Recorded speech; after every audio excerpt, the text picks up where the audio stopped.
جروداوی سلاو لو بن تماشاوان نیجا ایرو روژا هشت آدار روژا جنین کتکار یا جیهانیه بریا هر تشتی نه ججنکه کوره پیروز کرن افروش ببیرانی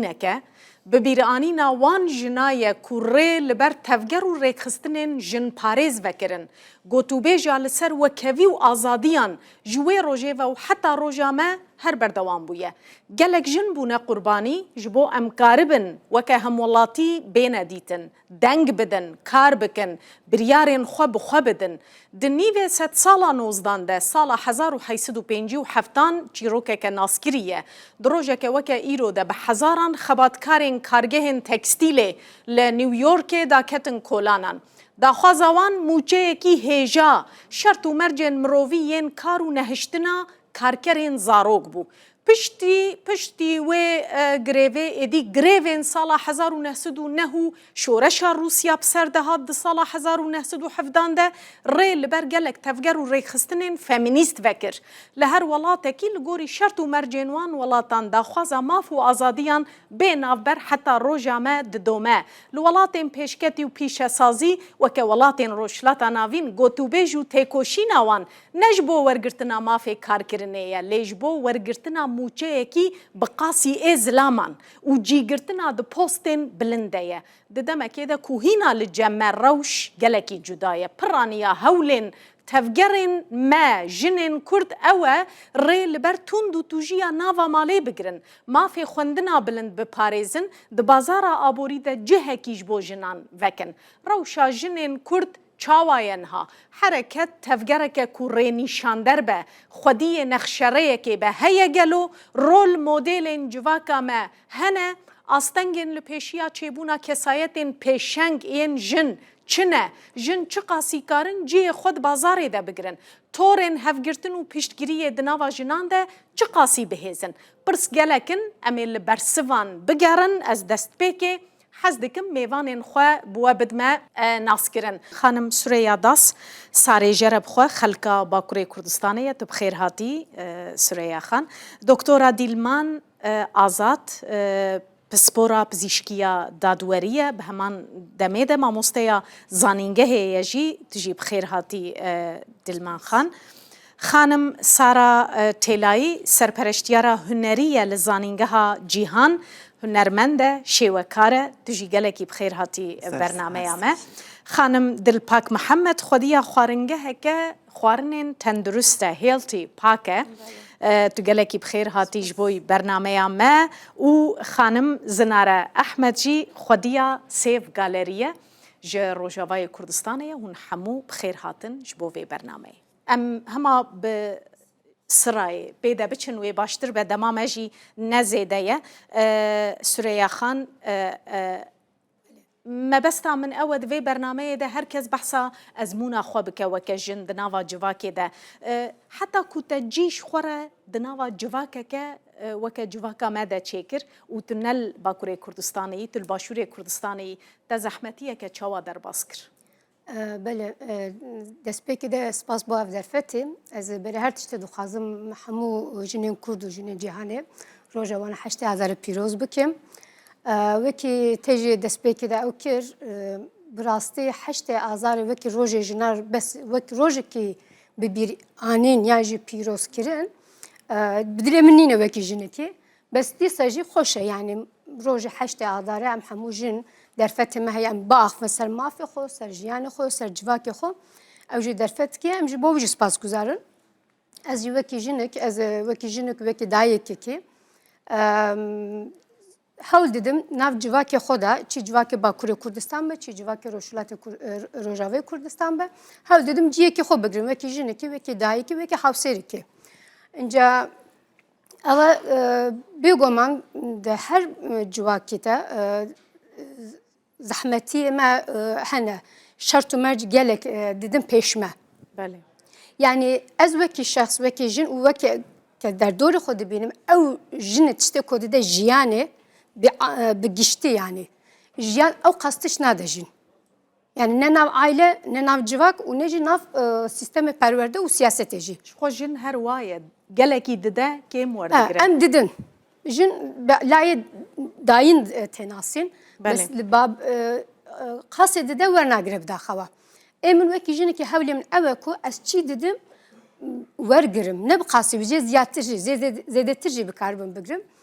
بس بداخوا حتی استجد بدلی من نه çünkü sistemi bavık saleri ha hayat civakeme de siyasete de perverde de hatta nav aileme de ji sistemi bavık saleriye her çeni mesela bejin zılamı kan bu ana jiyandıkin baveme be zılameme be birayme ben evji be sistemi bavık saleri hatne perverde kirin jberviji او çıkazı xo peş bakın او çıkazı xo perverde bakın tesiri bavık saleri servande haya نها لأز تقريبا دمك دريج لفرج عندك مثلا أو قاسة أزدبينم مثلا كوركي نام عائلة ده كوركي 8 سال دكار حكم سر خوش كي خو 15 سال بك أو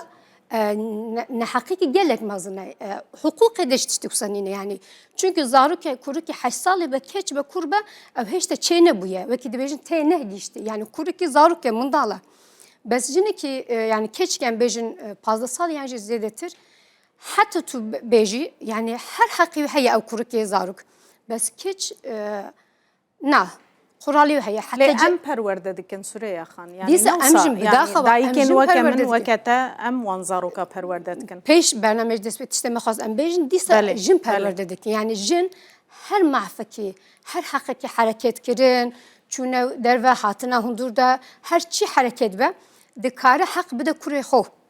بس keçi xo na civa keme usaya keç jiber tırs yani daik jiber tırs keçi xo sa perverde dikin yani ne jiber ko legalvi perverde ya ez bawer nakim em karin bişkinin ve tırsı em dikarin bişkinin bes em ez mesela em vekijin ez vekijin ki gelek risk min girtiyiz yani xoda berdest xo berçav xo bes naha ez daiki du keçame ez حتى جلستمتي حتى جورزانا بونه خو از خوازم وان بآزادی پیش بخینم یعنی یکوی جنومر نامال ده طیبتی نامال ده بس از چخاج زارو که خورا بیجم اون به bu sebebin ev dise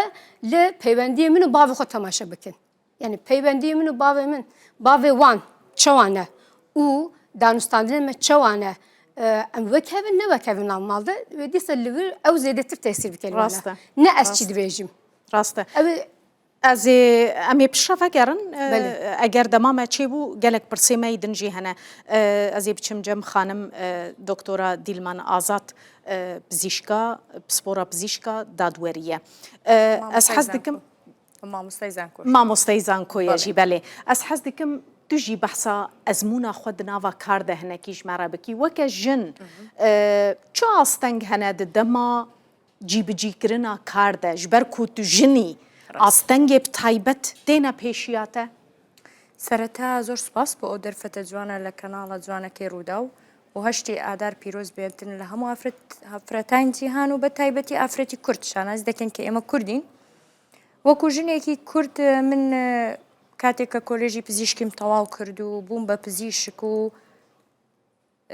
بەشێکی پزیشکیم هەڵبژار کە تۆزێک قورسە کارکردن تیادا کە ئەویش کاری توێکاریە واتە توێکاری بۆ مردوو دەکەی و هەروەها ئەو بەشەم هەڵبژار کە مامەڵە دەکەی لەگەڵ ئەو کەیسە و حالەتانەی کە تایبەتن بە دادگا ئەو کەیسانە قورسن بۆ نمونە دەستدرێژی سێکسیە هەر حالەتێکی ترە و لەگەڵ ئەوەشدا مامۆستای زانکۆم و شانازی دەکەم کەوا من هاوسەرم و دایکی سێ منداڵیشم توانیومە ئەو ڕێکخستنە ڕێک بخەم لە ژیانی خۆمدا بەڵام هەمومان دەزانین کە ئەوە تەنها بە کەسێک ناکرێت دەبێ پاڵپشتت هەبێتن پاڵپشتیش لەناو کۆمەڵگەدا هەموو کات دەڵێم ئەگەر بێت و ئافرەت ئەرک و مافی خۆی بزانێ و لەگەڵ ئەوەشدا ئەو حالەتی پیاو سالاری و نێژ سالاری لەناو کۆمەڵگەدا کەم بکرێتەوە پیاوان بتوان پاڵپشتی ئافرەت بکەن ئەو کۆمەڵگایە زۆر پێش دەکەوێت ئەرکی کییە ئەوە دیلمان خان ئەرکی ژن ئەرکی زۆرە چ ئەرکێک بێ وەکو دایک گۆڕینی کۆمەلگامە بەستم ئەرکی کییە مەسەلەن گۆڕینی کۆمەلگا دەبێ هەموو کات دەڵێم لە پەروەردەوە دەبێتن دەبێت پەروەردە بگۆڕێ سیستەمی پەروەردە بگۆڕێ پەروەردەکردنمان بۆ منداڵەکان بگۆڕێ بۆ نمونێ ئێمە هەڵە تێگەیشتوونە تەنها پرۆسەی پەروەردە دەخینە سەر دایک کەچی بخۆی پرۆسەیەکی هاوبەشی نێوان دایک و باوکە ژن و پیاوتیادا بەشدارن ئەگەر منداڵەکە خراپ دەربچێ دەڵێن دایکەکە هۆکارە، ئەگەر منداڵەکە باش دەربچێ ئەو کاتە دەڵێن دایک و باوک هۆکارە. نەخێر، دەبێت دایک و باوک ئەو هۆشیاریە بدەنە منداڵ و پەروەردەی بکەن. بۆ نمونە من دایکی سێ منداڵم، ئەو کاتێک کەوا منداڵەکان پەروەردە دەکەم جیاوازی ناکەم لە نێوان کوڕەکەم و کچەکەم، بە هیچ شێوەیەک جیاوازی ناکەم. هەردووکیان بە یەک ساو سیر دەکرد. ئەو کارێکە کچەکەم دەیکە هەمان کار کوڕەکەشم دەیکە. لە خوێندندا چۆنن بۆ هەردووکیان یەکسانن. وەکو باسم کرد ئاستەنگی زۆر دێتە پێشمان. بۆ نمونە ئەو کاتێک کە من بڕیارمدا لە ڕێگای سۆشیال میدیاوە بێمە ناو کۆمەڵگا و هۆشیاری بڵاو بکەمەوە کەەوە ئەرکی سەرشانی هەر کەسێکە لە ناو کۆمەڵگا بەپێی پسپۆرێکی خۆی بیکاتن، تووشی زۆرەها کێشە دەبیەوە لە بەرەوەی کۆمەڵگەکە بە تەنها بە چاوێکی بە بیرکردنەوەیکی تەسک بیر لەو ئافرەتە دەکاتەوە کە دێتە ناو سۆشیال میدیا یان باسی هۆشیارکردنەوە دەکا، بیری ئەو لایەت ئەو دیوەیت کە نابینێ کە هۆشیارکردنەوەیە، کە پەروەردەکردنە، کە بڵاوکردنەوە شیاری تەندروستیە لە ناو کۆمەڵگەکە. دەبێ ئەو شتانە بگۆڕێ، ئەو بیرکردنەوە بگۆڕێ. لەگەڵ ئەوەشدا دەڵێم کەوا دابوونەریت و کللتوری زۆر جوانمان هەیە ئێمە، بەڵام هەندێک دابوونەریت هەیە هەڵەیە ئەوانە دەبێت گۆڕانکاری بەسەردا بێ. بەێ بێمەجەم ساراخان هونەرمەندەژی و ئەو کەسێ دولگەلوان کاردکی ئەو ژی پرانی هونەرمەندن باوەرم نەرمترن، ینی وەکە چینەکە هەستیارن دەناوا جوواکێدا.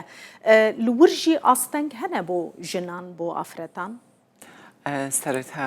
منیش وەکو پەیامی هەشتی مارس دەتوانم بڵام ئێمەی کورد وەک چۆن وەکو نەتەوەیەکی بندەست هەمیشە ئاوەڕمان لێ دراوەتەوە. من پیرۆزبایی خۆماراستەی خاتوونانی نیشتیمانەکەم مەکەم کە هەل لە هەموو یان لە هەموو بربەستێکدا لە هەموو کاتە دژوارەکاندا هاوشانی پیاوان خەبات و تێکۆشانی خۆیان هەبووە تا گەیشتونە ئێستا. بۆیە دەبێ هەوڵ و ماندووبوونیوان لەبیر نەکرێ و من تایبەت دەڵم ئەو ڕۆژە و هەموو ئەو ڕۆژانەی کە لە لای کۆمەڵگەی جیهانی سەبارەت بە بۆنەکانی ئافرەت پیرۆزبیان لێ دەکەم و هەروەها پیرۆزبایش لەو میوان ئازیزانە ئەەکەم کە ئەوڕۆ لێرە وەک خاتونێکی سەربەرز و سەرفراز تەشریفیان هێناوە و وەکو هێمایەکی نەتەوەی پێناسەی توانا و دابوونەریتی خۆیان دەکەن. ئەوەی کە فەرمووت خاتووکانی لە ڕاستیدا ئێمە وەکو خاتونانی هونەرمەند دەتوانین بڵین کە دەستمان داوەتە هونەر هەر لە نێو کۆمەڵگەی کوردستاندایە دەتوانین بڵین لەو وڵاتێک کە وتم وەکو نەتەوەیەکی بندەست تێرەکرین لەو ناتوانم بەڵام هونەر ڕنگدانەوەی نەبووە لە کۆندا چۆن مێژووی کورد پڕە لە هونەر و دەتوانین ئەوە بە بەڵگە بسەلمێنین. بەڵام لەبەر ئەوەی کە ئێمە لە بواری زانستیەوە یا زۆتر لە نەهامەتی و شەڕ و ئەنفال و کیمیا باران و لە ناو دۆخی کێشە سیاسیەکاندا بووین، بەداخەوە ڕۆڵی هونەر زۆر کەم ڕەنگتر بووە لەوەی کە لە نێو کۆمەڵگەی تردا بوونی هەبوو بێت. بۆیە ئێمە هەمیشە من وەکو خاتوونەکە لە سەرەتاوە بۆ خۆم وەکو ئەرکێک لەسەر شانی خۆم بە پێویستم زانیوە کە بەڵێ ئێمە پێویستمانە لە هەموو بوارێکی زانستیدا گەشە بە کۆمەڵگە بدەین ببەخشین کە یەکێک لەو فاکتەرە گرنگانە یا هەر لەو خاڵە زانستیانەی کە دەتوانم باز لێ بکەن بەشی هونەریە کە ڕنگدانەوەی بەداخەوە زۆر کەم بووە لە هەر چوار پارچەی کوردستان. ئیدی بە پێوەری شوێن ئەگۆڕێ بە پێوەری حکومڕانی ئەو وڵاتە ئەگۆڕێ کە چەندە ژنکێ من لە بواری هونەریدا ژن زۆرە لە بواری هونەردا، بەڵام بربەستە نەریتی و کللتوری و ئاینیەکاندا بۆتە هۆکار کە ژن نەتوانێ ئەو توانانەی کە لە خۆیدا وەکو هونەر هەیە بێ پێناسەی بکە و نەمایشی بکات کە ئەوانە پێشڕەوی کۆمەڵگایەوە تا ئەمە گەر بمانێ کۆمەڵگەیەکی ڕەوشەنبیر بەرهەمبێنین تایبەتەن پێویستمانە بە بەشی هونەری. بەشی هونەری ئەرکەکەی ئەوەیە کە بتوانێت مشکی کۆمەڵگاکە کراوە بکە. تەنیا هونەرمەند ناتوانێت ئەم کارە بکات، پێویستە حکومڕانی ئەو وڵاتە یا ئێمە و حکومڕانی ئێرەیە تەنانەت میدیاکان ڕۆڵێکی گرینیان هەبێ لە ڕنگدانەوەی هونەری هونەرمەندان و بیر و هزری ئەوان بۆنی و کۆمەڵگا. هەروەک خاتوودیران باسی کرد لە نێو قوتابخانەکان لە سەرەتای پەروەردەوە کە لە بنەماڵەوە یەکەم جار گەشە ئەستێنێ پێویستە دایک و باوکەکان هیچ نەبێ بتوان شارەزای فۆرم و ڕنگ و کۆمەڵێک لەو شتانە بم پێناسێ مناڵەکانیان بکەن کە بۆ ژیانی ڕۆژانەیان پێویستە یا جیاواز لەوە لە قوتابخانەکاندا مەسەلەی هونەر زۆر بە گرنگی لە بەرچاو بگیرە مەسەلەی وەرزش زۆر بە گرنگی لەبەر چۆن ئەگەر مەسەلەن بۆ نمونە شوێنی وەرزش بوون بێت تۆ کۆمەڵگەیەکی ناو تەندروست ناتوانانی بەرهەم بێنی ئەگەر شوێنی هونەر بوون بێت تۆ کۆمەڵگەیەکی تون ئاژوو بەرهەم دێنی کۆمەڵگەیەک کە لە ڕنگ بەر لە دوور بێت کۆمەڵگەیە ینی دەتوانم بەڵام جامعەیە یا کۆمەڵگەیەک هە لە جوانیەکانی هونەر شاراوە بێت بێگومان دەتوانین بڵێن هەمیشە تند ئاژووی لەو کۆمەڵگەدا زیاتر لەگەشت هەر تشتنێکی گرێدایی هەڤە بڕاستی دناوا هەموو پێوەستم بەهەیە هەموو گرێدایی هەڤن ئەس بچم جەم دلپاکخان خودیا خواردنگە هەکە خواردنên تەندروستە ژی دیارش سەر و شکلێ تەڤە ژی دیارە تو تەندروست dijî bi rastî û xwezî me teva bikarî bi hemû bijîn di nava karê we de rêjeya jinan sedî sed zêde ye ne wisa ciyê ku tu lê kar dikî pêwendiyeke çawa di navbera we de heye zilamên ku li cem we kar dikin bû were bi çavekî çawa temaşeyî we dikin pirsgirêkên we çê dibin سپاس بو مهوانی ها که از مهوان کریم افریکل وی برنامه و طبعا دیاب زحمت بیتن که جهه که تو دست ببکه یینی بی هر چی کار بیتن جاختید بیتا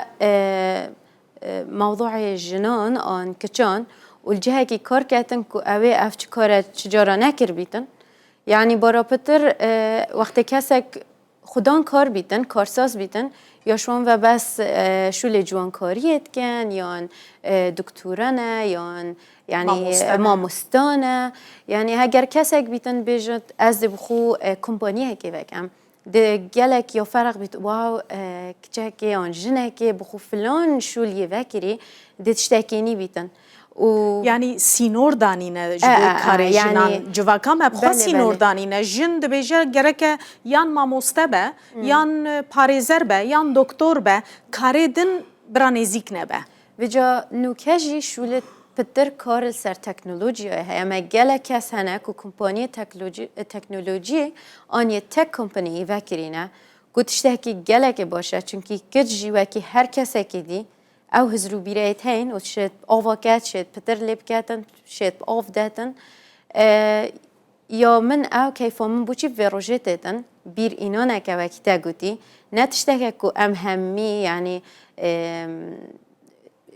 روژه که صابیتن کو ام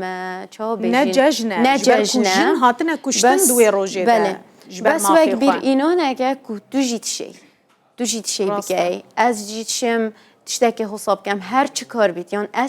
از جیدشم او کسبم وجا از ما فهمتی نبیرامه تشتت ماتی نبیرامه کو مادم کسا که سرکفتی دید اوکی از جیدشم از او کسا سرکفتی بم او خلکی آن او کسا دورو بری من هزرد کد او نه سرکفتنه مادم بو من سرکفتنه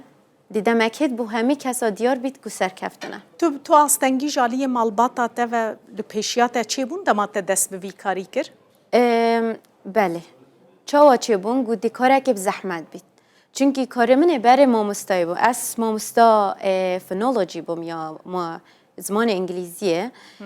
گود کاری تا گله که خوشه مری حماده بو چی کاره که دیگه راستا کار من نوکه گله که زحمته چونکی نه از بس بزنزه یان کاره که یان خارنگه که بلکه کلتوره که یا دایت و پارز و خارنا ساخلم بس همجا چونکی از حجوی کاریت کم بو من او آستنگه نت مهمه بله بله زناره خان زناره احمد جه روژاوای کردستانیه جزووتون الروژاوای نوسا بله بله ما تخواستم هنا كي بحصار روشا روجافاجي بكن نظام خبرات جهية يا نات دشوبيني روشا جنال ور تشاوايا تزاني نآرامية كيا شر هيا روشا أبوري خرابة أفيك باندورة كتشاوا لسر جنادك بله دست بك زور سپاس من گلکی كيف خوشم كو از إيرو لجل وما و دست بك إذا وقتت بجهشتي أداري دايما از تبيرا من إنه چند أفرت يعني جيانا خوش دست دانا بو ما في خوا وهيفي خوا يعني مع الأسف دائما كسن هنا روشة شردة جلكي زيركن بس مخابن يعني وقت شرط شد بي جلك تشتا لجل خد بي يكش وات تشتا أكيد جيانا كسن جلكي تايبتن وكرياتيفن دوام تشت آلاف ديتر نما بيدات بنكو أو كسا كار بكن وكاريوا ديار ببي يعني أكيد لروج آفا لباكور لباشور لروجلات جلك جن زيرك هنا يعني وجلك جن هنا زيركن و يعني ديارن وجلك جن هنا زيركترن لمخابن نديارن أو جي من سر مسألة آلاف باندورا كوملجا باندورا مالباتي فأكيد روج أفاي كردستاني أز جلك هسنا زدكم جلكي جنن زيركن جلكي جنن تايبتن يعني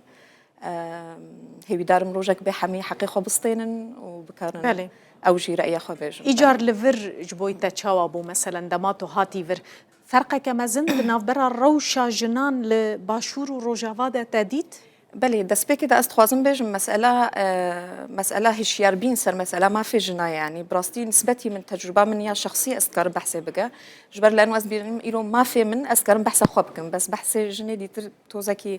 جبر لأنه نظام تشز أحمد يادا درباز بينا أزموناته بله رغم من مسألة جن وبريارة جني دسبيتك جمال باتك وباو دي تشاوا أو زاروكا خويتكن دسبيكي دا تشاواني دبيجن كا سر مسألة كي بسيط رأياتك يلي سرفي موضوعي يعني فجوي مسألة دسبيتك نسبتي من أزهات مفيدري وك كشكي كرد وك هنرمند وك كسكي إشي هنريتك يعني دائما فكرة كر أسكارم تشبكم الفولاتي يعني إنه أزبينم كردستانا يعني تمام فأز وك كشكي كرد هنرمند أسكارم تشبكم ومن بريارة خدك وأسي وقال ريفكم كو بكاري خدمتها كومالجا بكي بكاري جالك كسابيني اللي جال إيجودة بكارن قفتو جو بكن بكارن جالك كسن كو يعني بلكي فكر بكن أوجي بشكي هنري وك جاليري استوديو بكن بس هي توزكي ترسها يعني أو تشجيع ببنكو أوجي ورن نافدا وبكارن إيش بكن بالي د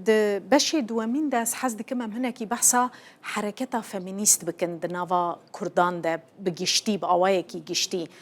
هيا ما حركتك فيمينيستي كردي بي يعني نب باندورا فيمينيستين جيران ترك عرب فارس بي براستي كراسكي كردي لوي فيمينيزم بي لقل جواكا ما بگنجي سوريا خانه جرز جمت دست بي بكم تتكاري نمونيان جباكوري كردستان يجي بدي حركتا جنان لباكور هناكي چالاكتره براستي و لفرجي مثلا تدبيني دناوا جواكا ماذا لفر حركتك فيمينيستي بيشنگ هي ري نشان بده جن چاوات كارن زيدتر دناوا جواكي ده ديار بن براستي يعني قولكو اتزانم هندكي فيمينيزم ام وكي جنجي وكي جواك جام شاش فهم دكن يعني فيمينيزم مثل ام بيجي حتى نها ما في ظلام سردس بيا سيستم باوك سالري هبو نهاجي امي برو خنن سيستم داي سالري جن سالري ام بينن نا قول فيمينيزم تشتي وصنينا قول من فيمينيزم يعني اس وكي شخص اس فيمينيزم شاف فهمت از بيجم وكي جن وكي شخصي خو وكي تواني خو جهاتي خو از و وكي جنكي خو لجواكي لعائلة خو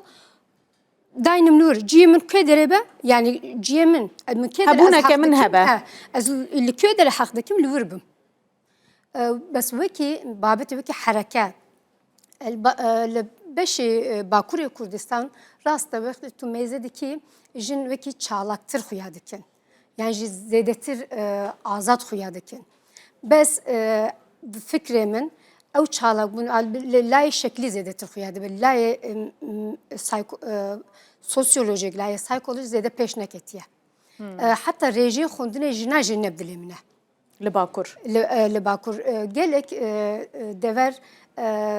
او فيمينيزم يعني حركات الفيمينيزم نشانم بس ركاي حركات السياسيه يعني مثلا ام بيجن حركات السياسيه يازنا خازم نافي بارتيا بيجم لبله اگر جن لور هبه يعني ها لاي فيمينيزم بيشكتيه سربيه خويا بس او حركات السياسيه بداخوا بالسيستم باوك سالري بريفديتشن ببيش فديتشن يعني جبرويجي يعني السياسه تزمز ام بيجن وڵاتی پێشکێتە ئەم مێزە بکن ژن هەنە وڵاتە مێدەژ مەسە پارلەمەنتۆ مێدەژی بڕاستی ئەم بێژ کۆتایکی باش هەیە گۆری کو ئەس زانم بله بەس حسب ئەو کۆتە گۆر ئەو کۆتە ژن وەکی ژن فکری ژن لورن یان وەکی سیاسەتە گشتی چونکە سیاسەتی ئەم دزانن ژی سیاسەتی دیسە سیستەمە باوک ساڵەریە ئەو ژنە کۆ بەشدارە تێ لە سیاسەتێ دمن دیسە ئەو سیستەم سەروانە دسپێرە تێ وەکی سیستەمە مە وەکی قوڕاڵ و زاگۆنە سیاسەتە مە هەولکێت بکەوی لوریان یعنی نەوەکە ژن لورن وەکە ئەندامەکە پارتیا خۆ لورن وەکی ئەندامەکە پارتیا خۆ مثل ئەس دفکرم وەکی خەیالێکی خۆ ئەس بێژم ئەگەر سیاسەتکی تێزە شەفقاتێ ژن هەبە حەسکردنێ ژن هەبە مەرحەمەتێ ژن هەبە گێلە ئەو سیاست دەبە سیاستکی چەوە مثل سیاست و شەفقەت علاقانینە دوور گەلێک دوورە هەردووە بەس ئەف سیاستنها بەس منطقیە یعنی مەژیە دەستی چەپێ بەس چونکی سیستەمی زڵامە ji ber wî jî her jinekeke dixwaze bikeve nav siyasetê bibe endamekî siyasetê lazim e xwe wekî wan bike بله ne wekî jinekê ji ber wî jî ez dibêjim di siyasetê de yani di her civatê de ew dike ez wekî jinek di babetê îşê xwe de jî tu dibê civak zagonê û quralê û şert û merc çi bi tu wekî wî bikî بله دیلمان خان اگر تو هنک نمونه یان جناوا جواکا ور باشوری کردستان بدی حرکت فمینیست لور چاوایه دروشک چاوا دیه لاوازه یان گهیشتیه آستکه دکاره جنال پای خوابه دوی چو جیرا وره کرن سەبارەت بە حرەکەی فێمینیست وەکوتم سستە لاوازە لە باشووری کوردستان بەڵام وا تێبینی دەکەم کە ئەوەش کاریگەری کۆمەڵگەیە لەسەر ئەوە کە هەڵە تێگەیشتنەکێ لەو حرەکەیە ئینجا ئایا ئەو هەڵە تێگەیشتنە لەوانەیە هەر بڵاوکراوەی کۆمەڵگەبی کە نەیانەوێ ئافرەتان بەرەو ئەو حرەکەیە بڕۆن کەچی ئەو حرەکەی لە ڕاستیدا لەوانەیە زۆر وا بکە کەوا ژن بتوانێت ئەرک و مافی خۆی لێک جیا بکاتەوە و ڕێگایەکی بۆ دادنی بۆ ئەوەی لەسەری بڕواتن هەیە حرەکەتەکە ئەوها لەڤر لە باشوور پێشەنگیە بکە تۆزێک ڕێنیشان دەربێ سەر بخوا بن بێگومان بەشی ئافرەتان لە پارتە سیاسیەکان هەیە لە پارتە سیاسەکان هەیە بەڵام وەکو سەربەخۆ زۆر لاوازە و بێهێزە بەڕاستی دەوێ مرۆڤ چاوا بکە بۆ ئەوەی بەهێزتر ببێ ئیشێکی چۆن بۆ بکرێ مرۆڤ لەسەر کەسایەتی خۆی کار بکە نەک بە پێی فێمینیست مەبەست ئەوەیە نا ینی ئەو حرەکەتە فەمینیستیە چۆن ئەتوانن گەشە بستێنێتن وەکوتم دەبێت ئەو هەڵە بیرکردنەوەی کە لە ناو کۆمەڵگە هەیە دەربارەی ئەو حرەکەیە و کارەکانی کۆمەڵگا وا بیر دەکاتەوە کە ئەو حرەکە هات ئەو حرەکەی وای دەیەوێتن کەوا کۆمەڵگە بگۆڕێ هەموو ببنە بە دژمنی پیا و پیا و سالاری نەمینێ بێتە ئافرە سالاری و کەچیوانیە لە ڕاستیدا چونکە زۆر شت هەیە ئافرەتمان هەیە وەکو خاتون گوتی زۆر زیرەکە زۆر بەهێزە و بەهرەی هەیە لێ ناگەڕێن بێتە پێشەوە و ببێتە خاوەن ئابوووریەکی سربەخۆ ئەوە بچووکترین نمونێ باسیکەین ئابووری سربەخۆ ئابووری سەر زۆر ئافرەتمان هەیە کولیەی تەواو کردووە لە ماڵەوە دانیشتووە منداڵ بەخێو دەکا لەبەرچ دەڵێن نابێ ئافرەت ئابووری سربەخۆی هەبێتن کە ئەگەر ئەو حرەکەیە هەبێ لەوانەیە کۆمەڵگا بەرە هۆشیاری ببە بڵێ کە ئابووری سربەخۆیەکە کە لە هۆکارەکانی پێشکەوتنی کۆمەڵگە ئەگەر ژن خاوەن ئابووری سربەخۆی خۆی بێ ئابووری سربەخۆ وا دەکە ژن ئازادتر بێ ئابووری سربەخۆوا دەکا ژن مافی بە تەواوی وەرگێتن واتات کەسایەتێکی بەهێز پەیدا دەکا ئەو ئافرەتی ئابووری سربەخۆی هەیە کەسایەتێکی بەهێزە واتە مافی خۆی دەزانێت کە مافی خۆی بزانێ نەوەی باشتر پەروەردە دەکاتن واتە منداڵەکانی خۆشی وا پەروەردە دەکا کە وەکو دەڵێن کۆنفیدەنت واتە باوەڕ بەخۆ بێت باوەڕی بەخۆ هەبێ ساراخان ji ber ku li zanînge heye jî pêwendiyê te jî li gel keçên genc xortên genc zêdetir e tu çawa dibînî liv û tevgera حرەکەتên jinan afretan حرەکەتên feministiyên mavparêz bo jinan çawa ye li vir riyeke rast e li ser riyeke rast e ئەگە ئیزنم پێ بدەی دەمهەوێ مەسەلەی 8 مارس بەرژاگرتنی 8 مارس گرێدەمەوە بە مەسەلەی فێمینیستی ئێمە لە 8 مارس ئەوە بوو کە یادەکەی بۆیە بەرژاگیرە کە دژی سەوسانەوەی تێکۆشان و خەبات و ماندووبوونی ئافرەتە. لێرەدا مەسەلەی فێمینیستیش تقریباً لقێکی دەتوانم گرێدراوە بۆ پرۆسەیە. ئێمە ئەگەر لە سەردەمی ڕێنسانسەوە تا لە بەرچاوی بگرین، باستی هونەرمان کرد کە هونەر چۆنە، بەڵام هەر لەو سەردەمەشدا کە وڵاتانی ڕۆژئاوایی لە فەلسەفە و لە هونەردا لە پێشەوە بوون، بەداخەوە هەمیشە ئافرەت لە پشتەوەی پیاو دەردەکەوت و جاری وا بوو ئەستان مەسلەی ئاینی مەسیحی یا مەسیحیەت یا مەسەلەن کۆمەڵێک هۆکاری تر ببوو کە ئەستان ژن لەو ناوەداوم بێ یا لە نێو کتێبەکاندا شاراوە بێ لە کاتێکدا هونەرمەندی کەڵە هونەرمەندی ژنمان هەبووە لە بەشی هونەری، لە بەشی خەبات، لە بەشی سیاسی، واتوانی بوویان کە بتوانن ئەو بوارە بۆ خۆیان بڕەخسێنن کە ببێنە پێشەوەی مەیدانەکە. ئەگەر بینەوە کوردستان، ئێمە هەمیشە دەبێت ئەوەمان لەبەر چاو بێت کاتێک شۆڕشێک بەرخۆدانێک لە وڵاتانی دەرێ ساز دەبی یا لە دەرەوە ڕوو ئەدات، دەتوانین بڵین وەکو ڕەگەزی خاتون هەمومان دەگرێتەوە. بۆ نەموناگە مەسەلەی خاتونانی جیهان کە دەبینی ئێستا مەسەلە هە لە نێو کوردستانی تەنانەت لە کوردستاندا لە مێژوودا دەتوانم بڵام وەکو ڕێز شەوکەتی زیاتر بووە، شکۆی زیاتر بووە، ینی پیاوان شکۆی زیاتریان لە ئافرەت ناوە. بەڵام ئێمە باسی مێژووی تازەی فێمینیستیەکەین. ئەمە بەداخەوە وەک ئەو خاتونە ئازیزانە باسییان کرد، ناوی فێمینیستی بە خراپ چۆتە نێو کۆمەڵگاوە و پیان وایە مەسەلەن ئەوانی کە پیاو سالارن، پیان وایە مەسەلەن ئەو حرەکەتە چۆن بە سیاسی کراوە، تێکەڵ پارتە سیاسیەکان کراوە و لە لایەنە لەو لایەنانەی پشگیری ئەکرێن کە ئەستەن ئامانجە سەرەکیەکانی فێمینیستی ناپێکێ. بەداخەوە دەتوانم بڵام ڕنگدانەوەی کەم بۆتەوە و ئەو هۆکارش دەتوانم بڵام زەرەر لە قەوارەی فێمینیستی و لە ڕۆڵی ئافرەت دەدا.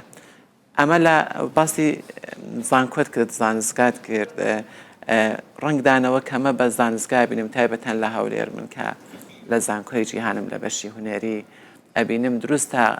قەوارەی ئافرەت لە بواری جوانیەوە خاتونان ناسکن بە خۆیان ڕادەگەن، بەڵام ئەو پەروەردە فکریەوە و هزریە کە دەبێت لە وجودی ئافرەتدا بێ شاراوەیە نییە. ئێمە لە ڕۆژهەڵاتی کوردستان ئەگەر باس لە نمونەیەک لە مەسەلەی فێمینیستی بکەین یا لە ڕۆژئاوای کوردستان، دەتوانم بڵام ڕنگدانەوەی کوردی تازە دەیە وەکو هێمای خۆی دەربخات. بۆ نمونە مەسەلەی شۆڕشی ژنجیان ئازادی کە سەری هەڵدا لە ڕۆژهەڵات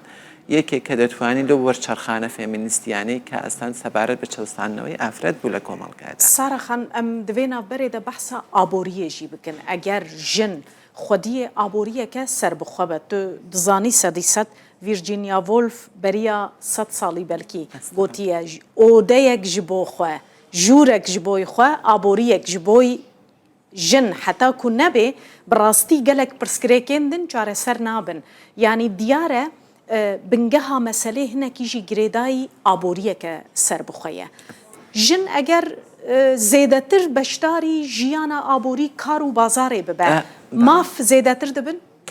بێگومان ئەوەی کە باست کرد زۆر گرینگە. من قسەکەم تاوە نەبووی پێشدا باسی ڕۆژئاواشم کرد. من لە مۆسیقا ڕنگدانەوەی مۆسیقای ڕۆژئاوایی تازا بینم وەرچەرخانێکی فێمینیستی گەورە ڕوئەدات لە ئافرەتاندا، ئەوەی کە نیشانی ئەدا ئەو باڵاپۆشی ئەو پۆشیی کە بەسەر نەتەوەکەماندا خەریکە زاڵ بێت لە ڕێی مۆسیقاوە نیشانیەدا کە تۆ خاوەنی چ کلتوریەت و شارستانیەتێکی. دێمەوە سەر مەسەلەی ئابووریەکە. بێگومان تۆ وەختێک ڕێگات بربەستت هەبێ ڕێگات لێ بگیرێت، ناتوانی ئەو مافە دەستوریانی کە ئافرەتێک داهاتی لێ دەردێنێت مەسەلەن بتوانێت سەربەخۆ بێت. ئەگەر داهاتیش نەبێت، نەتوانێت مەیدان نەبێت، مەیدان بەرفراوان نەبێت، تۆ لەکوێ دەتوانی ئابووری بۆ خۆت دەستە بەرکەی. ئەوانەی کە تاک لە کۆمەڵگادا هەڵەکەوێن وەکو ئەو خاتونانی کە بەهێزن و توانی ویانە سەرکەوتوو بوون، ئیدی ئەوە زۆر قوربانیان داوە. دەوانەیە زۆر قسان لە پرسەری کرابێ، لەوانەیە لە زۆر شوێن لە قەوارێ و لە شکۆیان درابێت، بەڵام ئەوان بەرەو ئامانجی خۆیان ڕوانی ویانە. بەڵام ئێمە دەمان هەیە بە پیاوان بڵین، بە پیاوانی ئەو نیشتیمانە بڵین ئەگەر دەتانەیە کۆمەڵگەیەکی سەرکەوتوو بن، پێویستە ڕێز لە خەبات و ماندووبوونی ئافرەت بگیرێن، نەک هەر لە ژوورەوە وا بزانی کە ژن بەزئی ماڵەوەیە نا ئەو توانا و هزرەی کە ئافرەت هێتی ئەگەر مەدانی بدرێت لە مەدانی دەرێدا نیشانی بدا هەم یارمەتی دەرێکە بۆ خێزان هەم ئەوەیە کە کۆمەلگا لە چاوی ژنەوە خۆی ئەبینێتەوە نەک لە فقط لە چاوی پیاوە ئێمە جێگای چاوی ژنمان خاڵێ لە کۆمەلگادا بۆ نەمونە ئەو جۆرەی کە ژن دنیای ژنانە بۆ کۆمەلگا ئەڕوانە زۆر فەرقیە لەگەڵ پیاوانە ژن ناسکترە نەرمونیانترە ئەگەر ئەوانە هاوبەش هاوشانی یەکتر بتوانن ئەو ئابوووریە بژێنەوە لە نێو کۆمەڵگادا بێگومان ئەمە هەنگاوی زۆر گەورەتر دەنین و هەموو هەنگاوەکانش ئەوەی کە ئەوڕۆ لێرە دانیشتوین هەدەفمان ئامانجمان ئەوەیە کە بتوانین بە خەڵکی خۆمان بڵێین ژن تا ئێرە بەس دەتوانێت ڕێگای بەرفراوان بێەوە مەدانیان بدەنێ ئەو مەترسیەی کە سیاسیەکان و پارتە سیاسیەکان و ئەو لایەنانەی کە وەکو پیاوستالاری دژی هەڵسو کەوت و هەنگاوەکانی ژنن دەبێت ئیتروازی لێبێنی و ئەوەی کە گرنگە چاو لە توانە و ڕوحیەتی جوانی ئافرەتکەین کە چەند دەتوانێت ڕۆڵی هەبێت لە بەرهەم بێگومان ینی چ بێت شتێکی کو بەرهەمدار نەبێ لەوێ تو دەینی زنگارێ دەگرێت جەمەت بێنە زەنگ دەگرە ینی زەنگ دەگرە بێ کەڵک دەبێ ژنجی وسایە ینی ئەگەر نەکەوە ناوا کار نەکەوە ناوا ئابووریە نەکەوە ناوا سیاسەتێ نەکەوە ناوا هەموو وارێن جوواکێدە ئەوا وێ نامینە لە کۆتاییشدا دادەمرکێەوەی کە دەفەرمووی نرخێوێژی دکەوە دڵپاکخان ئەستخوازم تژمارەژی بەحساوەیەکێ بکی گرێدای مەسەلا ئابووری پشتی کوتوکەتی ناوا کار و بار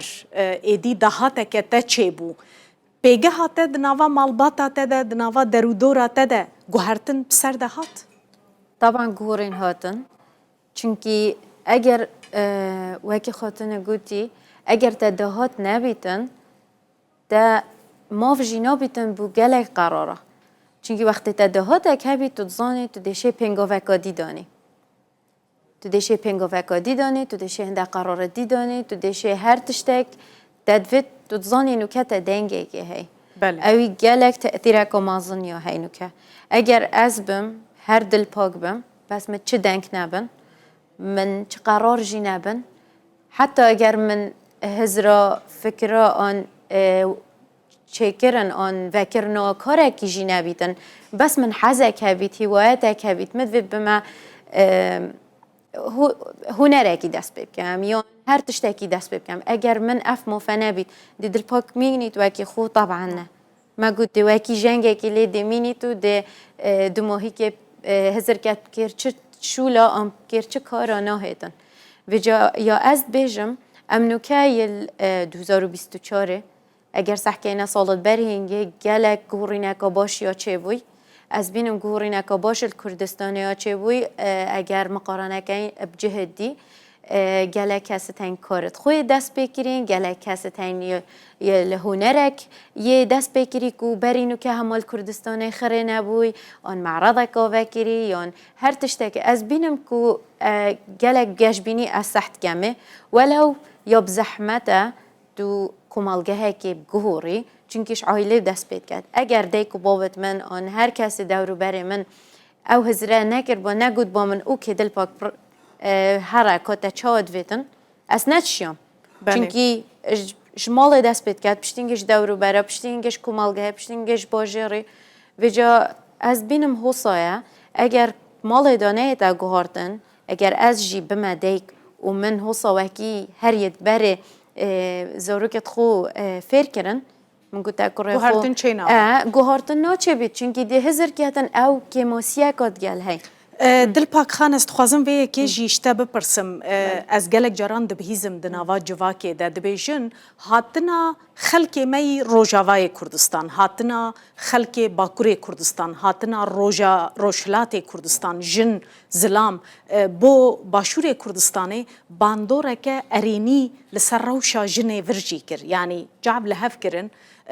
êdî jinên vir jî ketin nava bazarê êdî dest bi kar kirin tu jî duê baweriyê de yî ku bandoreke wê yekê çêbû tevlêbûna پرچین دنیین کردستان باندوره که ارینی لورکرن؟ وكاسك اريني صح كتافي موضوعي از بجنبالي چونكي مادام ديت كاسك شت وبكت وكمن جيشيان جيت هين ازيد شمات كم بس جالك دي هنا الكمال هيدا از بس وقت دل باك اخبم بس جالك دي هنا دهزر كان كو تنوعك نباشيا چبوي بلكي جنت ما بيجاك سر برداي ببنان هندك هزر دي ورگرن بس از چت بينم بوچي اف حركة فيمينيستي چبويا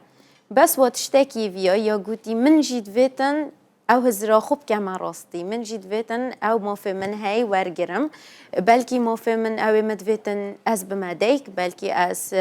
شولاكي ديب كم نهر تشتاكي بيتن بس مدفيتن كاري سر بخوب كم يعني فيمينيزم نبس او كو كاسا كيد فيتن سر بخو شولكات هر تشتاكي فيت بكات فيمينيزم بس او تزروتات تجي موفي خوها بيت وبي موفي يعني تدنجي خوها بيتن يعني بيجو من دمام بحثا كاردكن نايوي واتي همو كسكي كو كاردكا آزاده خانمين كو كبانية مالينا نا آزادن ناي واتي كبانيتيا ماليجي كاركي جلكي جرانا براستي ام همو بهفرة دزانن ام اي كل درفة كاردكن ام لماليجي كبانينا يعني ام جي كاردكنا مالي بشتي 8 ساعات دوام از جی هون جی ام خوارنه چید کن ام پیوستین زاروکی خدا بین دکن یعنی کریم المال جی تمام نابه دوی مرووی که جی البر چاوان بگره زناره خان ام از گوتنا داویه بدمته دمام جی از باورت کم کرت مایه کم مایه تیج مرا چوا مثلا پیوندیا آبوریه لگل مافو آزادیان دینی چقاس باندوراوی هیا بله نسبتي من يعني از وك هنرمند وك إشي من وك سيف جاليري يعني وك إشي هنرية نيفا سيف جاليري دا دائما باورياكم الجهية إنه بشي هنري أو هنرمند نكاري تشتكي أبوري دروس جاليري تو بيشانجها داتينينا وصا بيشانجها هنرينا جاليري ما وك خدمات داتيني بله خدمتها خلقتي وركشوبا وردجري كورسا وردجري أو وركشوبا وكورسا باشي سيراميك دانا باشي بيكرسازا باشي شيوكارا هر خلقي لكردستاني خلقي كردستاني بن ميفان بن بياني بن خلقي ميروج آوا بن خلقي بغدادي بن همي دتوانن بين ووركشوب حاضر بن گفتگو نوبره وادا چه او اكسچنج بين قبا دانوستاندنا كالتوري او وريا تشتكيجي دروز دكن يعني فاو مساله وقت ما اني بردست يعني چوان ايشي هنري اتكاري بشكي ابوري شيكي يعني او زور جرنجا نزعم بجم كرياتيف ايكونومي يعني اقتصاد ابداعي او جلكي مهمه كو لاي مهبه نسبتي من او مساله جلكي جرنجاكو ام بزان انه بشي هنريجي بشكي ابوري دروست كي هنرمندجي دتواني جيانكي خوش بيجي باوريا وبلا هنرمند هبه اجبر هنرمند جلكي جرنجا بو هر ولاتك يعني مسألة أو يعني نسبتي من درفتي كارجي بيدا دبن طبعا يعني نسبتي من وقت سيو جاليري وقت بشكي أبوري تشيتكي ويا جرنكتر أو سيو جاليري تشاوت كاريهن أفرت وبيا وك هنرمنجي لقال خوبيني ناو أو ناو سيو جاليري وتشاواني بتوانن يارمتي بالنواك هساجي يعني فأو براستي درفتك زور باشا جارنا مثلا أما زستانا پنج کسن جانا هاوینا آمد بن 12 کس 12 هنرمند جانا آمد بن 20 هنرمند نقبا هر دهوک في داره مثلا سليمانية وقت وركشوبين جوره هبن بله تو تلور راستي تو برسكريكان هاتي دما تنو دست بيكر بداية يعني دست بيكر هر إيش برسكريك هنا يعني بس او هي بس تعمل وكجن يعني جبركو تجني تراستي برسكريكان هاتي تزاني هيفي دارخان نسبتي من تجربه مي شخصي از دائما محاولاتكم اتشار سري ببينم يعني از جلكي سرب كيشا از ناسك مش بر يعني ايمانام هي كو بيوستا تو كار بكي جبر حتى تو كار نكي تو نكاري تو ديار حتى تو كار نكي تو نكاري تو بحث ماضي خوبكي بيوستا باوريكي تشبي باوري حتى تشبي جلك زحمتي تيدا هنا يعني فأكيد زحمتي موكي هر أفرت الفيدريد جين أكيد نخوشي هنا أكيد جلك خوشي هنا بس نسبتي مديسة وقت مالبات هبه وقت برادري زور سبورت هبن كسن خلكي ولات وقتی بجم بجي او نسبتي تشتكي بله. زور گرنگه امن فوکست کم سروات تشتي بوزيتيف بس دائما جبيرا مناتشي كو گلک جن هنا چ زحمتي بدر باز عندك شيء از هما هر یکی هواکه که گوتنه که داوی کرد سوره خان تو دخوازی مثلا برای خوب ده جنین کرد تشتكي جوارا ببيجة تتخوازي چه جوان را ببيجي بمناسبة هاوي روجي از دبیجم وکی همو حوالی من جیجی بحث کردن هر تشتی المال دست بیدکه یعنی او شفقت و مرحمت حس کردن اگر المال ام بکاربن یکسانی که اخفتن یکسانی وقت منین او زیده بله، که بله. دیگه مرسل ده مناقشه که بو برنامه که دور و دریج براستی بله. بس المال جن اگر وکی جن بیشتر بول جواک جی هیدی هیدی چه دی بس بیجم دلمان خان دي چه ببيجي وكو چزانم پێشنیار وەکو پێشنیار هیوادارم هەموو ژنێکی کورد بزانێ ئەرکیچیە و مافیچیە و هەروەها گرنگێکی تایبەت بە پەروەردە بدرێتن چونکە پەروەردە بنچینەی گۆڕینی هەموو کۆمەڵگەیەکە. سارا خان پەیامی من دەتوانم بڵام لە ڕاستیدا وەک لە مێژووی نەتەوەکەماندا ژن وەکو هێمایەکی ئافراندن ئافرۆدیت پەرستش کراوە ستایش کراوە دەتوانم بڵام و ئەوە هەر لە خوێنی ئەو خاکەدا ماوەتەوە من دەڵام خاتونانی کوردە بە متمانەی زیاتریان بە خۆیان هەبێ پشت بە حزر و توانای خۆیان ببەستن و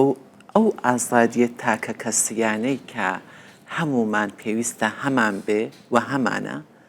لەبەر خاتری قسەی ئەم و ئەو نەیکوژین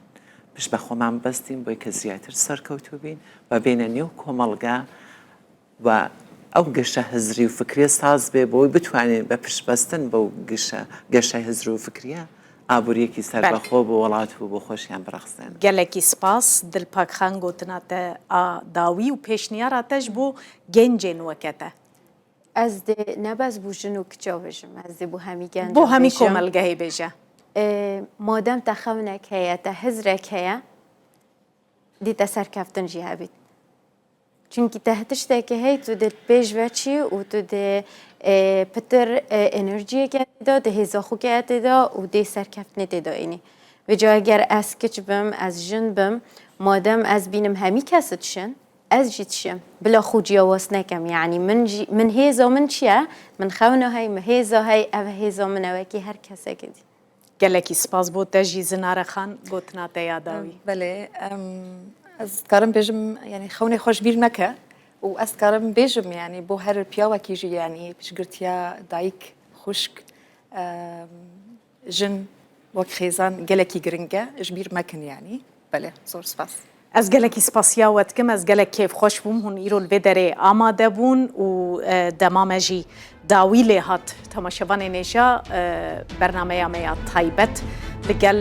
میوانên مەین هێژا bi بۆنەیە هەشتێ ئادارێ ڕۆژە جیهانیە ژنên کەتکار داوی لێ هات هەر شاد